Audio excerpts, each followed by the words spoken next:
لڑکے پر تو فدا ہو گئی، اس لیے کہ ان عورتوں نے یوسف کو دیکھا نہیں تھا، تانے مار رہی تھی. تو زلیخا نے کیا کیا، ایک دعوت کی ان سارے رئیس عورتوں کی، اور گھر میں بلایا اور سب کے ہاتھوں میں ایک لیمو دیا اور ایک ہاتھ میں چاقو دیا اور کہا جب میں کہوں گی تب یہ لیمو کاٹنا. بڑی بڑی رئیس عورتیں بیٹھی تھی. اسی عالم میں یوسف علیہ السلام کو زلیخا اس حال میں بلاتی ہے. یوسف علیہ السلام کا حسن ایسا تھا، جمال ایسا تھا کہ جو دیکھتا تھا وہ پلکیں جھپکانا بھول جاتا تھا. جیسے ہی یوسف علیہ السلام داخل ہوئے، ادھر سے زلیخا نے آواز دی کہ اپنے اپنے ہاتھوں میں موجود لیمو کاٹ دو. عورتیں یوسف علیہ السلام کو دیکھنے میں ایسے ہو گئی، مگن ہو گئی کہ ان کے ہاتھوں سے لیمو گر گیا، 4 انگلیاں کٹ گئی. قرآن پاک میں یہ واقعہ موجود ہے. قطعنا ایدیہن، اللہ فرماتا ہے انہوں نے اپنے ہاتھوں کی انگلیاں بھی کاٹ لی. ارے عورت ذات ہے، تھوڑا سا خروچ آ جائے تو واویلا کرتی ہے، 4 انگلیاں کٹ جائے پتہ نہیں چلا. ہاں ایک کیفیت انسان پر آتی ہے جب وہ محویت کی کیفیت ہے، یعنی کسی میں گم ہو جاتا ہے تو کٹنے کا درد نہیں ہوتا، پتہ نہیں چلتا. اس نے شخص نے امام اعظم سے کہا یہ واقعہ تو میں نے قرآن میں پڑھا ہے لیکن اس کا موت سے کیا لینا دینا. امام اعظم نے کہا اسی سے تو لینا دینا ہے. بات در حقیقت یہ ہے ایک مومن صالح، ایک عاشق رسول جب دنیا سے جا رہا ہوتا ہے روح نکالنے کا درد بہت ہوتا ہے، بہت تکلیف تو ہوتی ہے، لیکن ملک الموت ادھر سے آتے ہیں، تاجدار مدینہ ادھر سے آتے ہیں. ادھر سے یہ روح نکالنے ہوتے ہیں، ادھر وہ جمال مصطفیٰ دیکھ رہا ہوتا ہے، وہ چہرہ دیکھ رہا ہوتا ہے. ارے عورتوں کو یوسف کا حسن دیکھتے دیکھتے انگلیاں کٹنے کا درد نہیں ہوا، مومن صالح کو جمال مصطفیٰ دیکھ کر روح نکلنے کا بھی احساس نہیں. پتہ ہی نہیں چلے گا کہ روح کب نکلی. اسی کو تو اعلیٰ حضرت نے فرمایا تھا حسن یوسف پہ کٹی مصر میں انگشت زنا. ہاں میرے عزیزو، یہ اعلیٰ حضرت کا کمال تو دیکھو. 5 چیزیں اس شعر میں فرمایا آپ نے. حسن یوسف پہ کٹی مصر میں انگشت زنا، سر کٹاتے ہیں تیرے نام پہ مردان عرب. کیا کیا اعلیٰ حضرت فرماتے ہیں، حسن یوسف پہ، حسن پہ کٹی، حسن یوسف پہ کٹی، کاٹا نہیں ہے انہوں نے، وہ کٹ گئی ہے.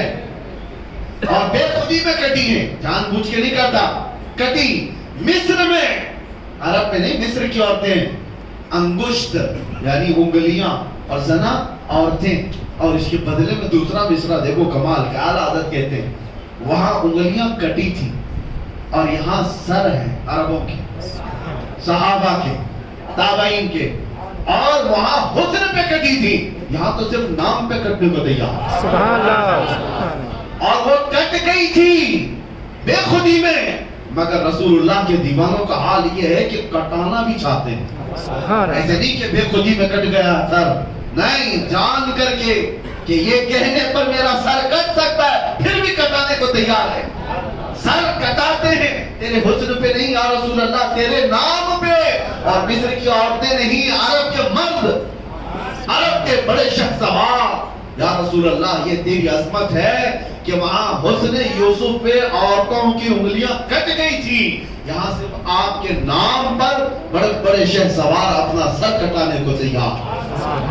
بہرحال خلاصہ کلام یہ ہے، اس عشق میں جیتے رہو گے تو دنیا سے جانا بھی آسان ہوگا، یہ دنیا میں جینا بھی آسان ہوگا، جینا بھی آسان ہوگا، جانا بھی آسان ہوگا انشاءاللہ. لیکن اس نبی پاک صلی اللہ تعالیٰ علیہ وسلم سے روگردانی کرو گے تو اعلیٰ حضرت کا ایک شعر یہ بھی ہے، نہیں اور کوئی مفر مکر، با خدا خدا کا یہی ہے در، نہیں اور کوئی مفر مکر. یہ عربی کے لفظ ہے، آپ کو سمجھاتا ہوں. قسم خدا کی، اعلیٰ حضرت کہتے ہیں قسم خدا کی، اللہ کا کوئی در ہے تو رسول اللہ کا گھر ہے. سبحان اللہ. اللہ کا کوئی در ہے تو رسول اللہ کا گھر ہے، یہی ہے. خدا خدا کا یہی ہے در. اب جو آگے ہے نا، نہیں اور کوئی مفر مکر. مفر کہتے ہیں بھاگنے کی جگہ، مکر کہتے ہیں ٹھہرنے کی جگہ. حضور کو چھوڑے تو نہ بھاگنے کی جگہ نہ ٹھہرنے کی جگہ. ہاں ہم نے ان درندوں کو بھی دیکھا ہے جو حضور پر بھونکتے تھے. آج دیکھو کہاں ہے، منہ چھپا کر کے پوری زندگی جینا پڑتا ہے. جو بھی گستاخیاں کرتا ہے اس کے بعد اس کو روپوشی میں زندگی گزارنی پڑتی.